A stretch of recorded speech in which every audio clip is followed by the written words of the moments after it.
Voici un exercice flash pour s'entraîner à identifier les propositions subordonnées et à reconnaître si elles sont relatives ou conjonctives. La consigne est la suivante. Tu vas avoir plusieurs séries de phrases complexes. Pour chaque phrase complexe, tu devras repérer la proposition subordonnée, donc ça veut dire qu'au préalable, tu as délimité les propositions.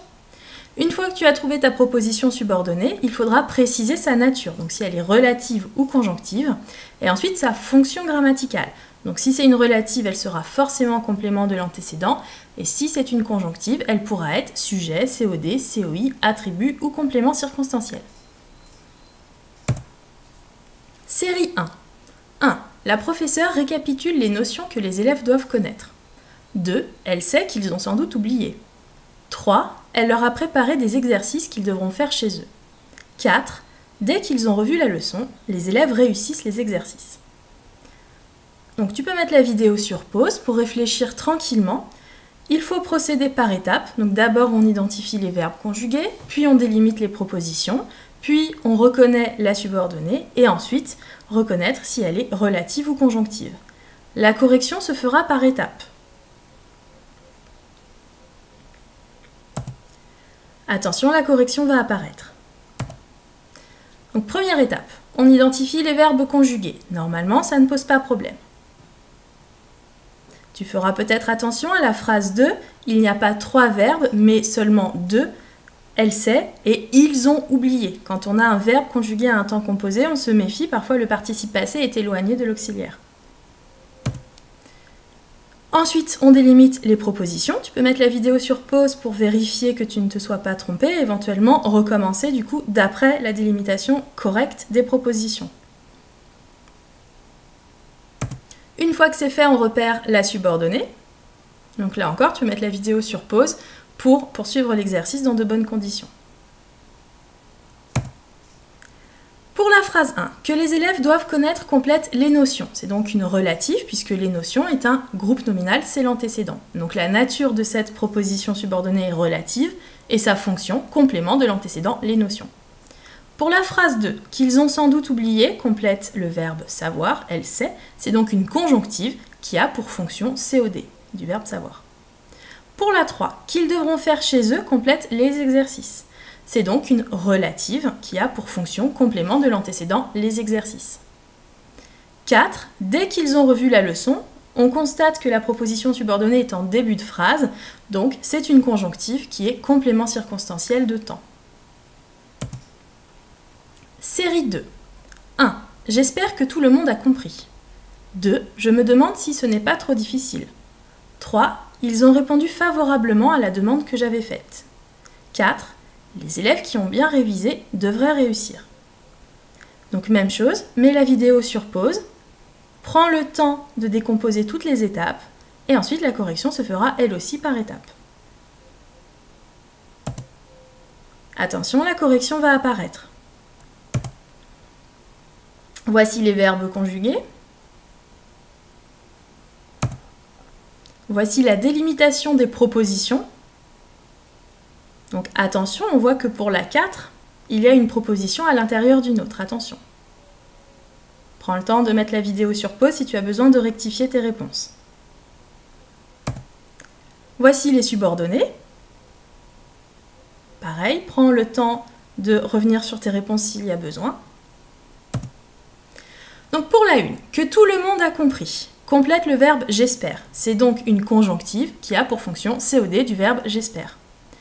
Pour la 2, si ce n'est pas trop difficile, complète, là encore un verbe, je me demande. C'est à nouveau une conjonctive qui a pour fonction COD du verbe se demander. 3, que j'avais faite, complète la demande, groupe nominal, antécédent. C'est donc une relative qui a pour fonction complément de l'antécédent la demande. Et enfin 4, la subordonnée se trouvait au milieu de la principale, qui ont bien révisé, complète les élèves. C'est donc une relative qui a pour fonction complément de l'antécédent les élèves. Série 3. 1. Il pense, sans se faire d'illusion, qu'il a raté son contrôle. 2. Son grand frère avait révisé avec lui pour qu'il obtienne une bonne note. 3. Il était angoissé quand la professeure a rendu les copies. 4. Il était angoissé au moment où la professeure a rendu les copies. Donc prends ton temps, méfie-toi, les phrases 3 et 4 se ressemblent. mais ce n'est pas exactement la même chose. Attention, la correction va apparaître. D'abord, les verbes conjugués, la délimitation des propositions, la délimitation, l'identification des subordonnés. Donc pareil, tu peux mettre la vidéo sur pause, le temps de rectifier les réponses s'il y a besoin. Donc pour la phrase 1, qu'il a raté son contrôle, attention, complétez le verbe penser. Il pense que, et non pas illusion, ce n'était pas une relative. Sans se faire d'illusion est un complément circonstanciel, j'aurais pu le déplacer. J'aurais pu dire sans se faire d'illusion, virgule, il pense qu'il a raté son contrôle. C'était donc une conjonctive et qui a pour fonction COD du verbe penser.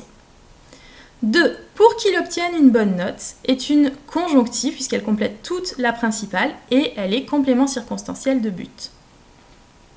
3. Quand la professeure a rendu les copies, tu as peut-être reconnu que c'était un complément circonstanciel de temps, c'est donc une proposition subordonnée conjonctive qui complète toute la principale.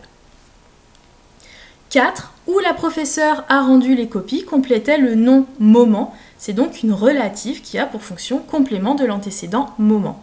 On voit que le sens des phrases 3 et 4 est proche, mais ce ne sont pas les mêmes subordonnés qui ont été employés. Série 4. 1. Quand la professeure lui a tendu sa copie, il a fermé les yeux parce qu'il avait peur du résultat. 2. Pourtant, il a obtenu une bonne note, la meilleure qu'il ait eue depuis le début de l'année. 3. Il apprécie très fortement que ses efforts aient porté leurs fruits. Attention, il y a quelques petites difficultés dans ces phrases. Donc concentre-toi bien et prends ton temps.